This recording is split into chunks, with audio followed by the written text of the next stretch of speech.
Oh, hey everyone. Yeah, come in, come in. Good to see you again. Yeah, you're looking well. Get yourself a drink and have a seat. We're going to get started. Because yes, there is a show. It's all been happening, and now you want to know. But before we can start, we must begin with hello. My name is Sean, your host and fellow. Now grab hold your beverage. Your mind just as quick. We're building up for our best sip. So join me now for the greatest pleasure, where we unwind this world together. It's time now. It's time for the sip. Let's do it now. Let's do it quick. Go. Ah, yes, that's exactly what I needed. Well, a lot can happen in a weekend, but let's get started with a smile. Florida man Farron Fullerton was arrested around 9 p.m. on December 23rd after reports of a suspicious man in a BJ's meat market. When the police arrived, they found Mr. Fullerton casually strolling around in the back in black and white striped inmate's outfit from the Mitchell County Jail. It turns out he was not an escaped prisoner. He had actually just stolen the uniform from the jail earlier and decided it was a great idea to have a crime bender while wearing it. It didn't take police long to figure it out and arrested him on the spot for trespassing and resisting without violence. As you can imagine, people are having quite a laugh over it. It sounds like he may have had a little bit too much of the Christmas spirit, but at least he knows it's not a sweater under the tree this year. Meanwhile, in Iran, on Friday, negotiations were still ongoing. A new shipping lane had been proposed, which should allow for the safe passage of ships due to the sea mines that had been placed down the south side of the strait along the main shipping lanes. So, when ships are travelling near the coastal area, they have to observe certain designated shipping lanes, and they work a bit like roads in that you have to stick to one side. And this keeps traffic flowing in a direction and helps avoid collisions and improve the throughput. This new route, though, was in the very north of the strait, taking it much nearer the Iranian coast. It's not exactly ideal for security. If Iran wanted to, cause trouble, then it makes it much easier for them to do so. At the moment, Cargo Island is the main control point because all shipping lanes went around it, but yeah, now that the area is covered in mines, it's difficult for ships to safely transit.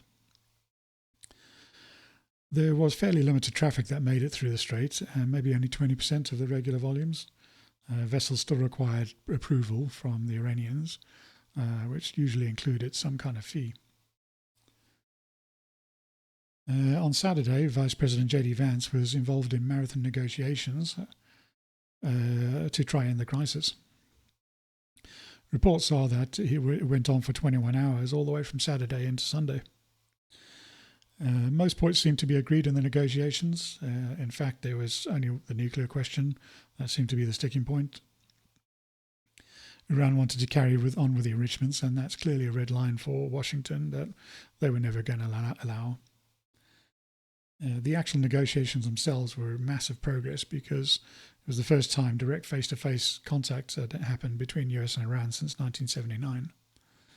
So the discussions before then were usually done through proxies, but this was done direct using trilateral negotiations through Pakistan.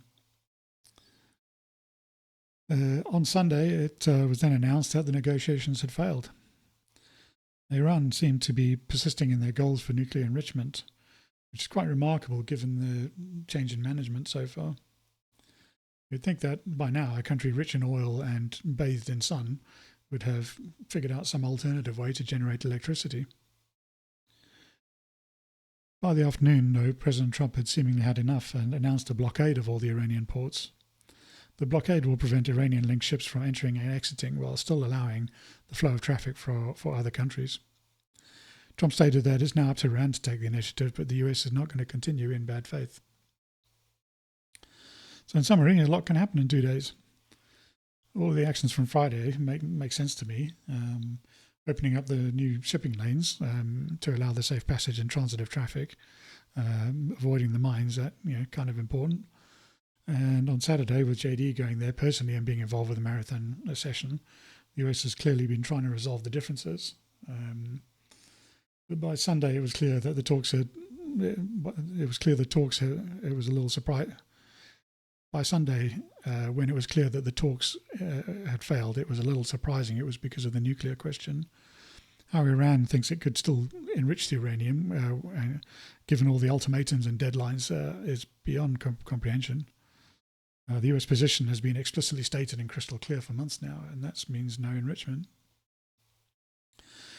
Now that Iran's ports are blockaded and Iran cannot receive supplies and no one can buy Iranian oil, though, for me this is a genius move by Trump, because it means that shipping to other countries can carry on, but Iran can take as much time and money as they like without losing power stations. That would have caused an immediate problem for all the regular people. This doesn't really stop negotiations, though. They can still continue, but the US now actually just has more leverage. And it's up to Tehran now to suggest what the plan is. This has sent oil prices shooting up again, with many countries looking for relief. This has meant that a large number of ships are heading to the US now, where supplies are plentiful and cheap. So by doing all this, Trump has now made America the king of oil. In European news, Viktor Orban has lost the election to Peter Magyar in a landslide. After 16 years in power, Fidesz's KDNP has been usurped by Magyar's Tisza party that secured a supermajority in an election with a record 80% turnout. The landslide means that Magyar has the power to change the constitution now. Magyar rose to prominence in 2020 after he broke ranks over the pardon of a man convicted of child abuse and cover-up at a children's home. He became the leader of the Tisza party and built it up into the party that won over the weekend. He does present himself as a centre-right EU-aligned candidate and campaigned on anti-corruption, healthcare, public transport and restoring the media, judiciary in the country. So it's interesting that it's still right-leaning. Europe has been trending right. Viktor Orban was very right, but it is interesting that it hasn't swung back over to the other side. So we'll have to keep an eye on that one and see how that progresses. So that brings me to the end of my notes, and I'm going to leave you with one final thought. And that is that life is a process of negotiation. The more aware of it you are, and the better you are at it, the more you'll be able to ask for. Abundance is everywhere. Initiative is the biggest reason that people don't get what they want. And with that, all I'll say is please remember to like, comment, and subscribe. And I'll see you in the next one. See you later.